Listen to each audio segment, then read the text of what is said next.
Good afternoon. I want to thank folks for coming here today to have an opportunity to update people on what we're hearing. And I'm going to start out by saying that my heart goes out to the family of the two individuals who were despicably gunned down in Washington, D.C.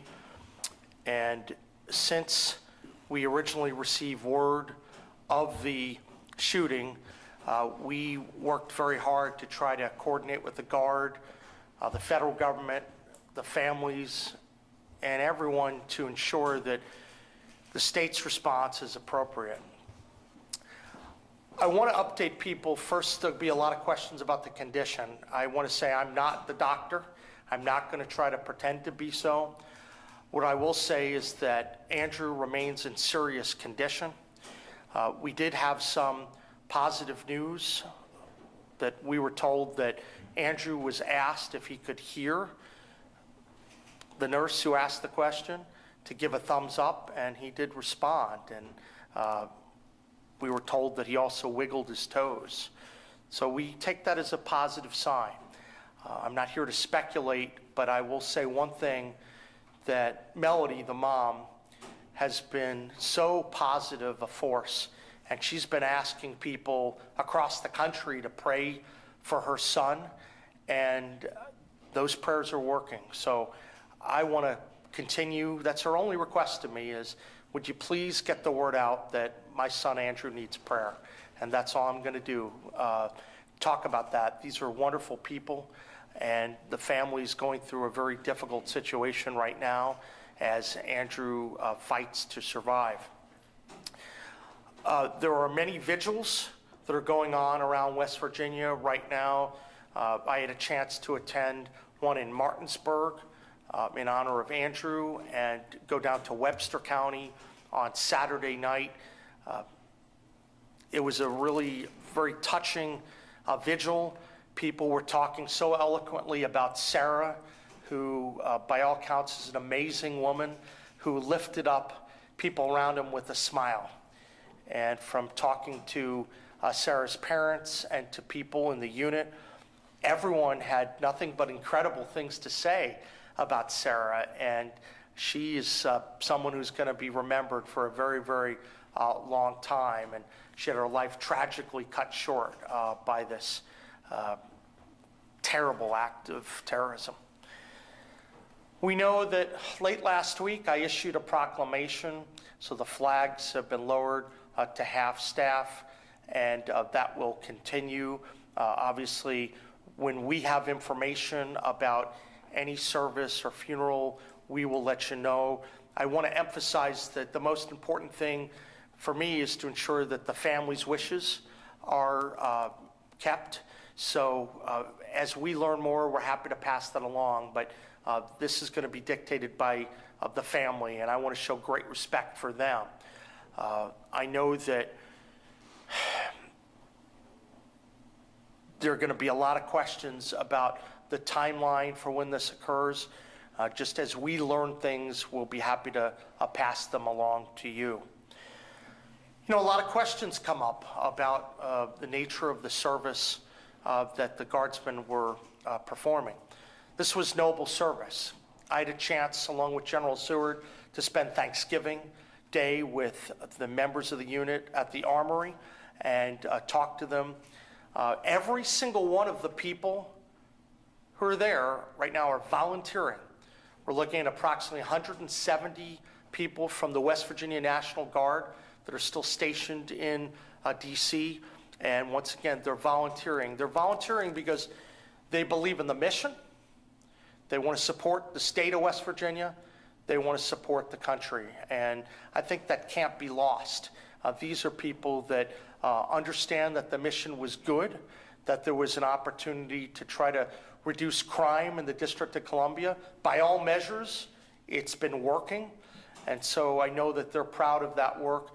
They're understandably going through a very, very difficult time right now because they lost one of their own and another is in very serious condition. But it is the state of West Virginia's intent, my intent, General Seward's intent, to do everything we can to help those guardsmen adjust to this and to help the families of those who were impacted.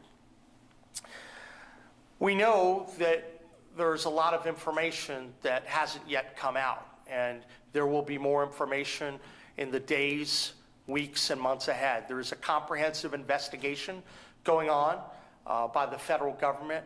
You know, I've had a chance to talk to the president, and I've talked to the attorney general, and we're going to make sure that we're deferring to that process. I am reassured that there is a complete and full investigation going on, so while there'll be a lot of pundits who want to speculate about what happened and wrongly go to different places, we're not going to do that. We're not going to play into that. We're going to talk about this based on the facts that we know, and at this point, that investigation is ongoing.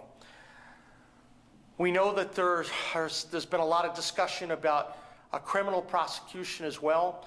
The most important thing that I can tell the citizens of West Virginia is people are rightfully angry. They're rightfully angry about what's happening right now. And I believe that justice must be done in this case, and that justice will be meted out. That'll be done based upon our criminal justice system, and it'll be done the right way.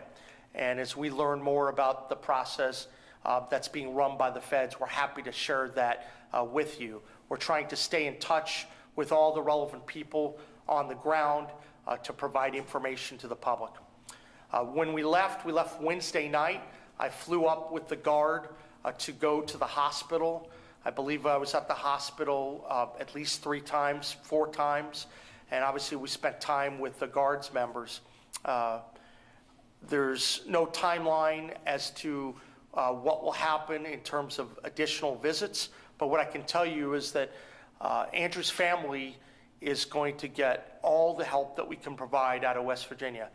Right now, a lot of that is emphasizing the need for prayer, and I want to keep saying that because I believe that prayer can move mountains. It can create miracles, and I know that Melody, Andrew's mom, and Jason, Andrew's dad, believe that. And these are people, they're good folks, and I think a lot of the communities are rallying behind them. We know that since this tragedy occurred, there have been a number of additional announcements by the president, and I think he's working hard to get to the bottom of this. I also want to express my support for some of the new vetting proposals that are being talked about. I think when you have millions of people that come in, undocumented aliens, or there are loopholes, as what had presumably happened in this particular situation, that has to be cleaned up, and I applaud President Trump for his efforts, what he's doing to look at all of that in order to get to the right place. So we know that there's going to be a lot that'll be coming up in the days and weeks ahead. I wanted to come before you so I can answer questions you have. I would ask that there are going to be some areas that you asked that we're not going to get out and ahead of the medical personnel. I'm not going to get out ahead of the families, and we're not going to get ahead of the criminal investigation. So with that as the caveat, I'd first like to turn it over to General Seward, who has been leading admirably, and he'll say a few words, and then we will take questions. Thank you, Governor. Good afternoon. I want to tell the members of the West Virginia National Guard that our family has joined together across this state and in D.C. Our family members in the Guard that are in the Middle East, that are in Europe, that are on the southwest border. I've heard from all of those regions, and we're praying together. We are a family of 6,000 plus strong, and so when we lose one of our family members, I can tell you that every guardsman I've talked to is grieving, and that grieving process in the early stages includes denial and anger and bargaining, and I've heard from all of our members of how they're going through those phases, and I promise you that my senior enlisted leader, Dusty Jones, and we've been up there since Wednesday. I was actually in the district when it occurred. I was not on scene, My wife and I got picked up and taken on scene shortly thereafter. And those soldiers and airmen that were present were strong, courageous, and they were grieving. And they continue to grieve. And they continue to pray for Andy and for Sarah's family and for all of their fellow members that are serving across the world. I will tell you that they're standing strong. Our men and women are trained professionals. They are deputized U.S. Marshals in the district. When they're on patrol, they're armed, and they are trained. I'm confident in their ability. I remain confident in their ability.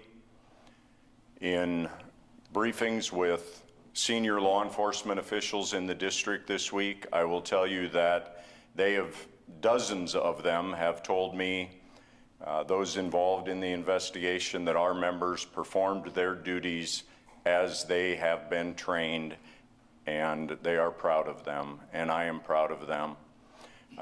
Because Andy's mom has asked for prayers, I will reiterate that I spoke with her last night before I left, and she said if I got the chance to talk to anyone, to please ask them to continue to pray for Andy, their family, for Sarah's family, and for all of our National Guard. Thank you. Thank you.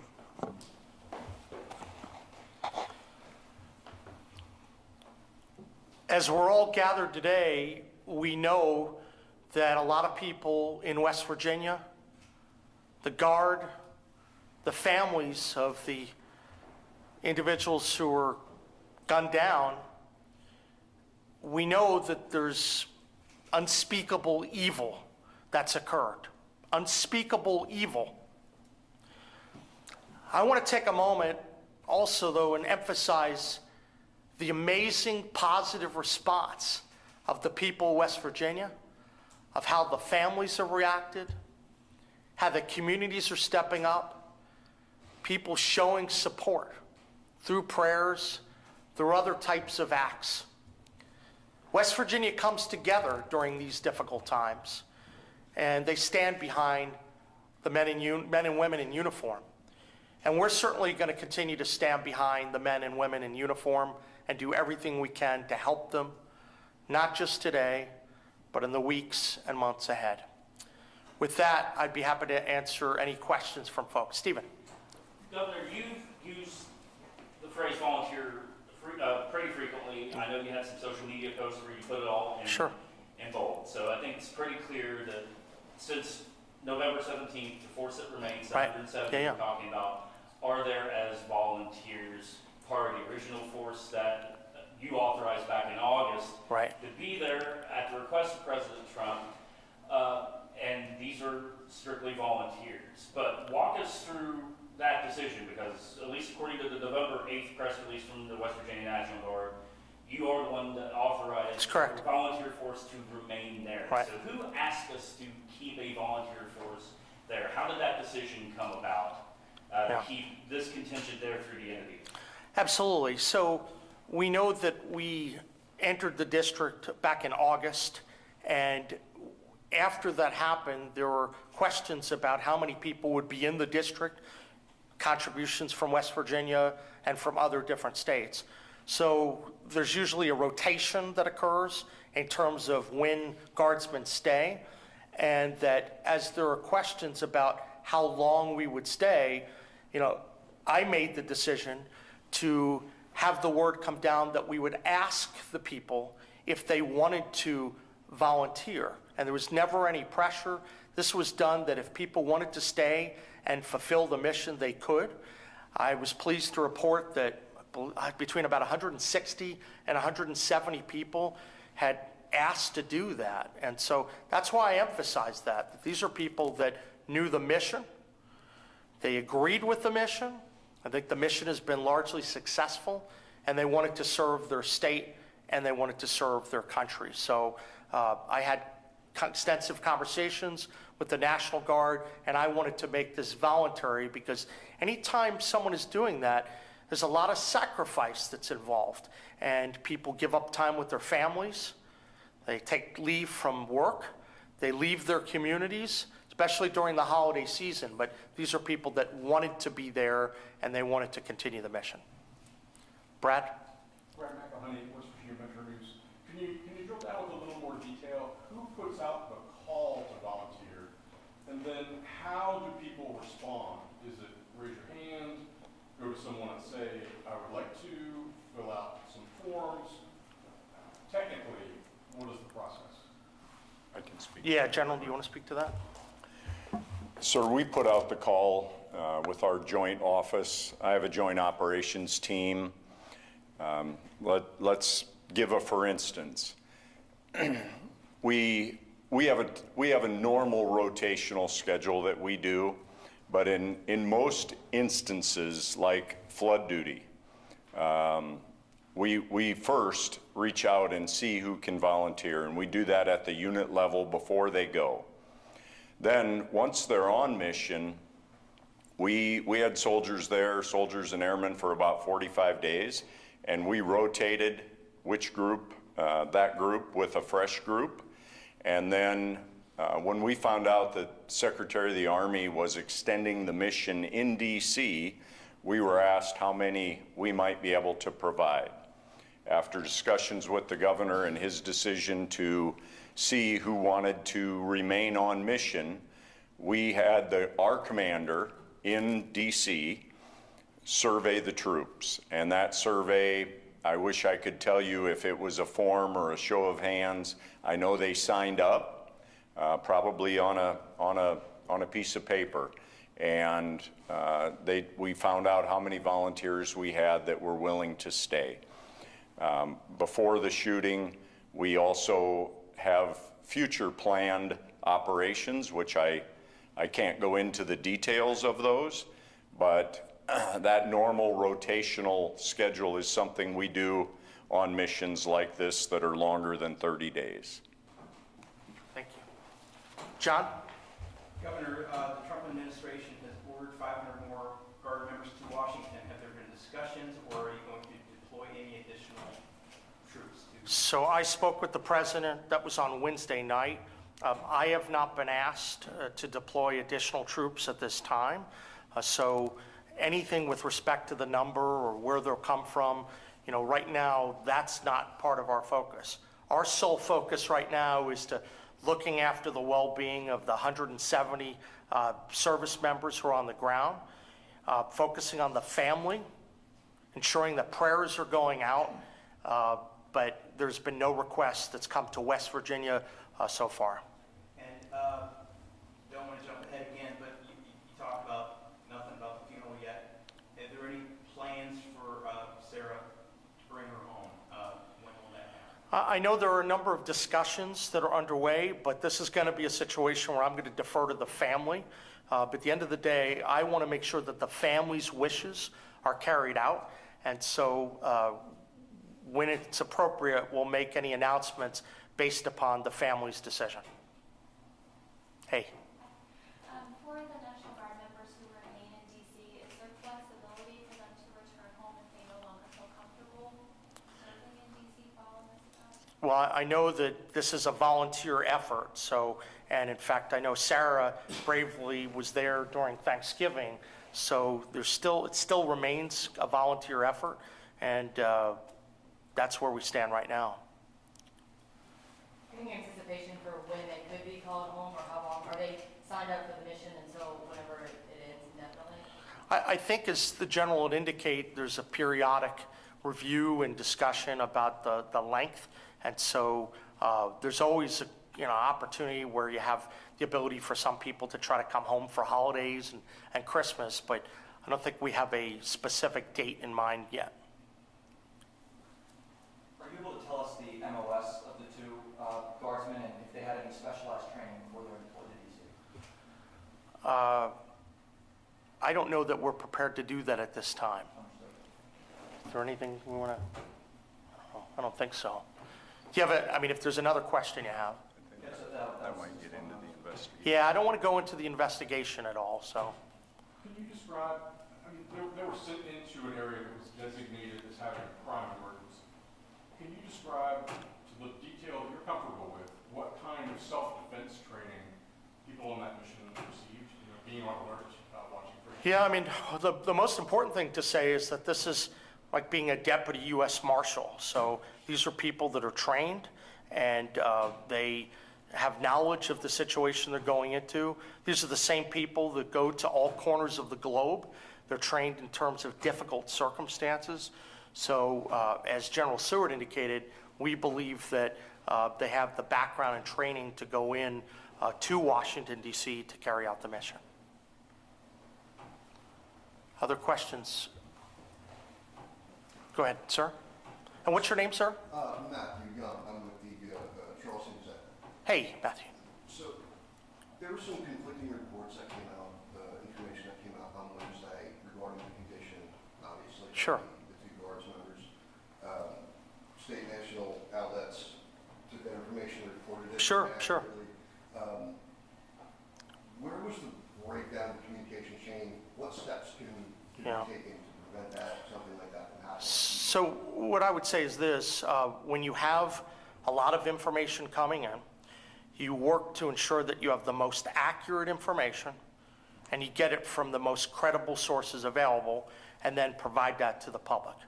When there's a change, then you alert the public. If there's an error, you correct the error. That's what happened, and that's what we did. So I won't go into additional details at this time, but I will say that we've been in very close touch with the family and everyone involved in order to make sure that anything that gets passed along is, the direction of the parents and that the Guard is very comfortable with.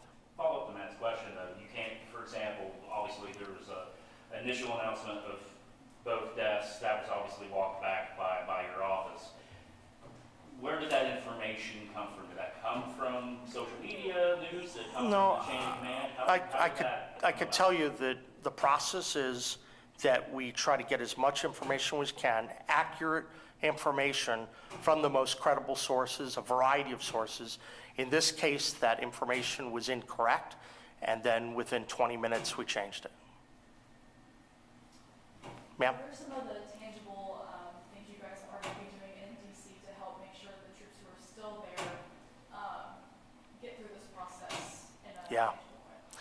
Well, we know that there are a number of foundations that have stepped up who are being helpful, and we know that counseling is available for all people who may need assistance. And one thing that I really want to emphasize is that we want to make sure that the morale, remains high. And that's part of the reason I went to Washington, D.C., obviously to go to the hospital and to be there with the families, but also to be there with the men and women who are serving. That's critically important. So that's certainly, there's going to be a lot of efforts underway, both through the Guard and other outside foundations to provide all the help that's needed to assist any of the Guardsmen and any of their families. You might not be able to provide this information. This might be information that might have to be released by the families, but there are a number of GoFundMes and other entities popping up claiming to be on behalf of both families. Are you aware of any authorized GoFundMes or any type of fundraising efforts for both families? Has that been communicated to National Guard or the government? I'm not aware of any that are authorized. I know that the family, Andrew's family, had indicated specifically they did not authorize. I can't speak to the other family, to Sarah's family, but if we learn about that, we're happy to answer that further. Any final questions? I just want to say, as we get more information, we're going to be able to pass that along. So I appreciate your patience during this time. But most importantly, my biggest message is Andrew is still fighting for his life. Andrew needs prayers. And the parents have said, please use every opportunity to ask for prayers. And that's what we're going to do. I think that the West Virginia people are strong. And they know that everything is being done right now to ensure that justice is served. But equally important, we have to make sure we're doing everything possible to send prayers and to console people who are going through just unspeakable times right now. So thank you for coming, and God bless.